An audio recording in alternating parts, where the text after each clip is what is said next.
Greetings, thanks, and congratulations to Kenyon's graduating class of 2005. There are these two young fish swimming along, and they happen to meet an older fish swimming the other way, who nods at them and says, "Morning, boys, how's the water?" And the two young fish swim on for a bit, and then eventually one of them looks over at the other and goes, "What the hell is water?" This is a standard requirement of U.S. commencement speeches, the deployment of didactic little parable-ish stories. The story thing turns out to be one of the better, less bullshitty conventions of the genre. But if you're worried that I plan to present myself here as the wise older fish explaining what water is to you younger fish, please don't be. I am not the wise old fish. The point of the fish story is merely that the most obvious, important realities are often the ones that are hardest to see and talk about. Stated as an English sentence, of course, this is just a banal platitude. But the fact is that in the day-to-day trenches of adult existence, banal platitudes can have a life or death importance. Or so I wish to suggest to you on this dry and lovely morning. Of course, the main requirement of speeches like this is that I'm supposed to talk about your liberal arts education's meaning, to try to explain why the degree you're about to receive has actual human value instead of just a material payoff. So let's talk about the single most pervasive cliché in the commencement speech genre, which is that a liberal arts education is not so much about filling you up with knowledge as it is about, quote, teaching you how to think. If you're like me as a student, you've never liked hearing this, and you tend to feel a bit insulted by the claim that you've needed anybody to teach you how to think, since the fact that you even got admitted to a college this good seems like proof that you already know how to think. But I'm going to posit to you that the liberal arts cliché turns out not to be insulting at all, because the really significant education in thinking that we're supposed to get in a place like this isn't really about the capacity to think, but rather about the choice of what to think about. If your total freedom of choice regarding what to think about seems too obvious to waste time discussing, I'd ask you to think about fish and water and to bracket for just a few minutes your skepticism about the value of the totally obvious. Here's another didactic little story. There are these two guys sitting together in a bar in the remote Alaskan wilderness. One of the guys is religious, the other's an atheist, and the two are arguing about the existence of God with that special intensity that comes after about the fourth beer. And the atheist says, look, it's not like I don't have actual reasons for not believing in God. It's not like I haven't ever experimented with the whole God and prayer thing. Just last month I got caught away from camp in that terrible blizzard, and I was totally lost, and I couldn't see a thing, and it was 50 below. And so I tried it. I fell to my knees in the snow and cried out, "Oh God, if there is a God, I'm lost in this blizzard and I'm going to die if you don't help me." And now, in the bar, the religious guy looks at the atheist all puzzled. "Well, then you must believe now," he says. "After all, here you are, alive." The atheist just rolls his eyes. "No, man, all that was a couple Eskimos happened to come wandering by and they showed me the way back to camp." It's easy to run this story through a kind of standard liberal arts analysis. The exact same experience can mean two totally different things to two different people, given those people's two different belief templates and two different ways of constructing meaning from experience. Because we prize tolerance and diversity of belief, nowhere in our liberal arts analysis do we want to claim that one guy's interpretation is true and the other guy's is false or bad. Which is fine, except we also never end up talking about just where these individual templates and beliefs come from, meaning where they come from inside the two guys. As if a person's most basic orientation toward the world and the meaning of his experience were somehow just hardwired, like height or shoe size, or automatically absorbed from the culture, like language. As if how we construct meaning were not actually a matter of personal, intentional choice.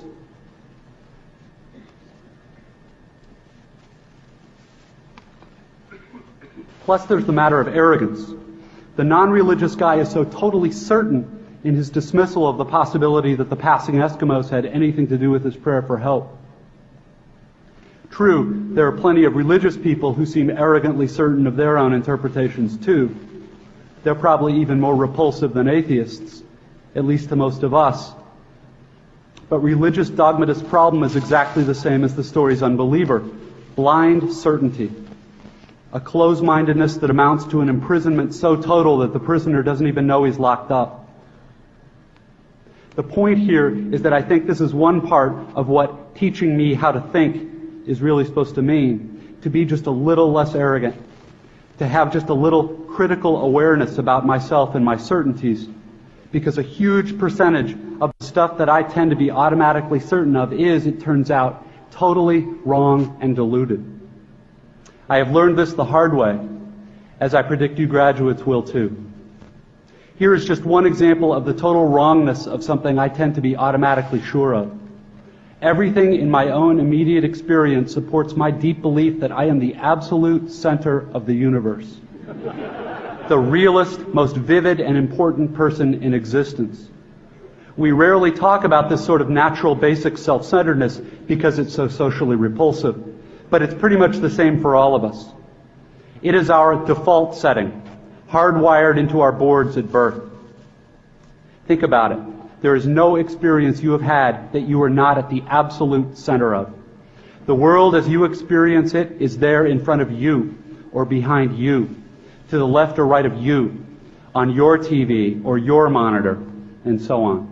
Other people's thoughts and feelings have to be communicated to you somehow, but your own are so immediate, urgent, real. Please don't worry that I'm getting ready to lecture you about compassion or other directedness or all the so-called virtues. This is not a matter of virtue. It's a matter of my choosing to do the work of somehow altering or getting free of my natural, hardwired default setting, which is to be deeply and literally self-centered, and to see and interpret everything through this lens of self. People who can adjust their natural default setting this way are often described as being well-adjusted, which I suggest to you is not an accidental term. Given the triumphant academic setting here, an obvious question is how much of this work of adjusting our default setting involves actual knowledge or intellect. This question gets very tricky. Probably the most dangerous thing about an academic education, at least in my own case, is that it enables my tendency to over-intellectualize stuff, to get lost in abstract arguments inside my head instead of simply paying attention to what's going on right in front of me. Paying attention to what is going on inside me. As I'm sure you guys know by now, it is extremely difficult to stay alert and attentive instead of getting hypnotized by the constant monologue inside your own head. Maybe happening right now. 20 years after my own graduation, I have come gradually to understand that the liberal arts cliché about teaching you how to think is actually shorthand for a much deeper, more serious idea. Learning how to think really means learning how to exercise some control over how and what you think. It means being conscious and aware enough to choose what you pay attention to and to choose how you construct meaning from experience. Because if you cannot exercise this kind of choice in adult life, you will be totally hosed. Think of the old cliché about, quote, the mind being an excellent servant but a terrible master. This, like many clichés, so lame and unexciting on the surface, actually expresses a great and terrible truth. It is not the least bit coincidental that adults who commit suicide with firearms almost always shoot themselves in the head.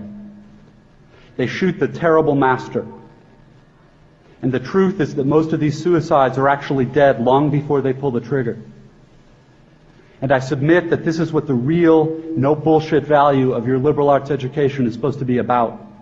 How to keep from going through your comfortable, prosperous, respectable adult life dead, unconscious, a slave to your head and to your natural default setting of being uniquely, completely, imperially alone, day in and day out. That may sound like hyperbole or abstract nonsense. Let's get concrete. The plain fact is that you graduating seniors do not yet have any clue what day in, day out really means. There happen to be whole, large parts of adult American life that nobody talks about in commencement speeches. One such part involves boredom, routine, and petty frustration. The parents and older folks here will know all too well what I'm talking about. By way of example, let's say it's an average adult day, and you get up in the morning, go to your challenging white-collar college graduate job, and you work hard for 8 or 10 hours, and at the end of the day you're tired and somewhat stressed, and all you want is to go home and have a good supper and maybe unwind for an hour and then hit the sack early, because of course you have to get up the next day and do it all again. But then you remember there's no food at home. You haven't had time to shop this week because of your challenging job. And so now, after work, you have to get in your car and drive to the supermarket. It's the end of a work day, and the traffic is apt to be very bad. So getting to the store takes way longer than it should. And when you finally get there, the supermarket is very crowded, because of course it's the time of day when all the other people with jobs also try to squeeze in some grocery shopping. And the store is hideously fluorescently lit and infused with soul-killing Muzak or corporate pop. And it's pretty much the last place you want to be. But you can't just get in and quickly out. You have to wander all over the huge, overlit store's confusing aisles to find the stuff you want. And you have to maneuver your junky cart through all these other tired, hurried people with carts, et cetera, cutting stuff out because it's a long ceremony. And eventually, you get all your supper supplies, except now it turns out there aren't enough checkout lanes open, even though it's the end of the day rush. So the checkout line is incredibly long, which is stupid and infuriating. But you can't take your frustration out on the frantic lady working the register, who is overworked at a job whose daily tedium and meaninglessness surpasses the imagination of any of us here at a prestigious college. But anyway, you finally get to the checkout line's front, and you pay for your food and get told to have a nice day in a voice that is the absolute voice of death. And then you have to take your creepy, flimsy plastic bags of groceries in your cart with the one crazy wheel that pulls maddeningly to the left, all the way out through the crowded, bumpy, littery parking lot. And then you have to drive all the way home through slow, heavy, SUV-intensive rush hour traffic, et cetera. Everyone here has done this, of course, but it hasn't yet been part of you graduates' actual life routine, day after week, after month, after year. But it will be. And many more dreary, annoying, seemingly meaningless routines besides. But that is not the point. The point is that petty, frustrating crap like this is exactly where the work of choosing is going to come in. Because the traffic jams and crowded aisles and long checkout lines give me time to think. And if I don't make a conscious decision about how to think and what to pay attention to, I'm going to be pissed and miserable every time I have to shop. Because my natural default setting is the certainty that situations like this are really all about me. About my hungriness and my fatigue and my desire to just get home. And it's going to seem for all the world like everybody else is just in my way. And who are all these people in my way? And look at how repulsive most of them are, and how stupid and cow-like and dead-eyed and non-human they seem in the checkout line. Or at how annoying and rude it is that people are talking loudly on cell phones in the middle of the line. And look at how deeply, personally unfair this is. Or, of course, if I'm in a more socially conscious liberal arts form of my default setting, I can spend time in the end-of-the-day traffic being disgusted about all the huge, stupid, lane-blocking SUVs and Hummers and V12 pickup trucks burning their wasteful, selfish 40-gallon tanks of gas. And I can dwell on the fact that the patriotic or religious bumper stickers always seem to be on the biggest, most disgustingly selfish vehicles, driven by the ugliest,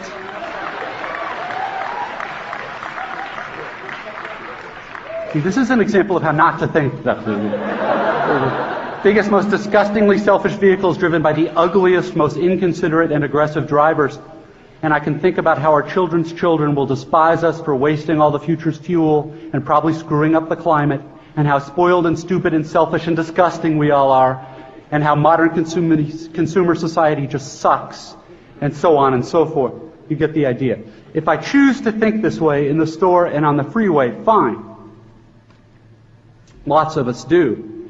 Except thinking this way tends to be so easy and automatic that it doesn't have to be a choice. It is my natural default setting.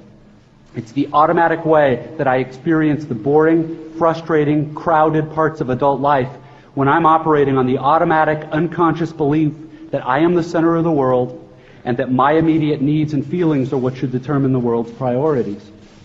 The thing is that, of course, there are totally different ways to think about these kinds of situations. In this traffic, all these vehicles stuck and idling in my way. It's not impossible that some of these people in SUVs have been in horrible auto accidents in the past and now find driving so terrifying that their therapist has all but ordered them to get a huge, heavy SUV so they can feel safe enough to drive. Or that the Hummer that just cut me off is maybe being driven by a father whose little child is hurt or sick in the seat next to him, and he's trying to get this kid to the hospital, and he's in a way bigger, more legitimate hurry than I am. It is actually I who am in his way. Or I can choose to force myself to consider the likelihood that everyone else in the supermarket's checkout line is just as bored and frustrated as I am, and that some of these people probably have much harder, more tedious or painful lives than I do. Again, please don't think I'm giving you moral advice, or that I'm saying you're supposed to think this way, or that anyone expects you to just automatically do it, because it's hard. It takes will and effort, and if you are like me, some days you won't be able to do it, or you just flat out won't want to. But most days, if you're aware enough to give yourself a choice, you can choose to look differently at this fat, dead-eyed, over-made-up lady who just screamed at her kid in the checkout line. Maybe she's not usually like this. Maybe she's been up 3 straight nights holding the hand of her husband who's dying of bone cancer. Or maybe this very lady is the low-wage clerk at the motor vehicles department who just yesterday helped your spouse resolve a horrific, infuriating red tape problem through some small act of bureaucratic kindness. Of course, none of this is likely, but it's also not impossible. It just depends what you want to consider. If you're automatically sure that you know what reality is and who and what is really important, if you want to operate on your default setting, then you, like me, probably won't consider possibilities that aren't annoying and miserable. But if you've really learned how to think, how to pay attention, then you will know you have other options. It will actually be within your power to experience a crowded, hot, slow, consumer hell-type situation as not only meaningful, but sacred, on fire with the same force that lit the stars. Love, fellowship, the mystical oneness of all things deep down. Not that that mystical stuff's necessarily true. The only thing that's capital T true is that you get to decide how you're going to try to see it. This, I submit, is the freedom of real education, of learning how to be well-adjusted. You get to consciously decide what has meaning and what doesn't. You get to decide what to worship. Because here's something else that's weird but true. In the day-to-day trenches of adult life, there is actually no such thing as atheism. There is no such thing as not worshiping. Everybody worships. The only choice we get is what to worship. And a compelling reason for maybe choosing some sort of God or spiritual type thing to worship, be it JC or Allah, be it Yahweh or the Wiccan Mother Goddess or the Four Noble Truths or some inviolable set of ethical principles, is that pretty much anything else you worship will eat you alive. If you worship money and things, if they are where you tap real meaning in life, then you will never have enough. Never feel you have enough. It's the truth. Worship your own body and beauty and sexual allure, and you will always feel ugly. And when time and age start showing, you will die a million deaths before they finally plant you. On one level, we all know this stuff already. It's been codified as myths, proverbs, cliches, epigrams, parables, the skeleton of every great story. The whole trick is keeping the truth up front in daily consciousness. Worship power, you will end up feeling weak and afraid, and you will need ever more power over others to numb you to your own fear. Worship your intellect, being seen as smart, you will end up feeling stupid, a fraud, always on the verge of being found out. Look, the insidious thing about these forms of worship is not that they're evil or sinful. It is that they are unconscious. They are default settings. They're the kind of worship you just gradually slip into day after day, getting more and more selective about what you see and how you measure value without ever being fully aware that that's what you're doing. And the so-called real world will not discourage you from operating on your default settings, because the so-called real world of men and money and power hums merrily along on the fuel of fear and anger and frustration and craving and the worship of self. Our own present culture has harnessed these forces in ways that have yielded extraordinary wealth and comfort and personal freedom. The freedom all to be lords of our own tiny skull-sized kingdoms, alone at the center of all creation. This kind of freedom has much to recommend it. But of course there are all different kinds of freedom, and the kind that is most precious you will not hear much talked about much in the great outside world of wanting and achieving and displaying. The really important kind of freedom involves attention and awareness and discipline and being able truly to care about other people and to sacrifice for them over and over in myriad petty little unsexy ways every day. That is real freedom. That is being educated and understanding how to think. The alternative is unconsciousness, the default setting, the rat race, the constant gnawing sense of having had and lost some infinite thing. I know that this stuff probably doesn't sound fun and breezy or grandly inspirational the way a commencement speech is supposed to sound. What it is, as far as I can see, is the capital T truth with a whole lot of rhetorical niceties stripped away. You are, of course, free to think of it whatever you wish. But please don't just dismiss it as some finger-wagging Dr. Laura sermon. None of this stuff is really about morality or religion or dogma or big fancy questions of life after death. The capital T truth is about life before death.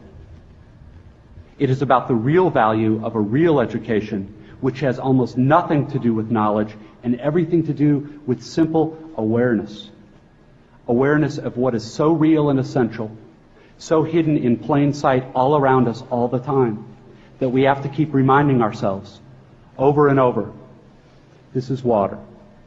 This is water. It is unimaginably hard to do this, to stay conscious and alive in the adult world day in and day out. Which means yet another grand cliche turns out to be true. Your education really is the job of a lifetime, and it commences now. I wish you way more than luck.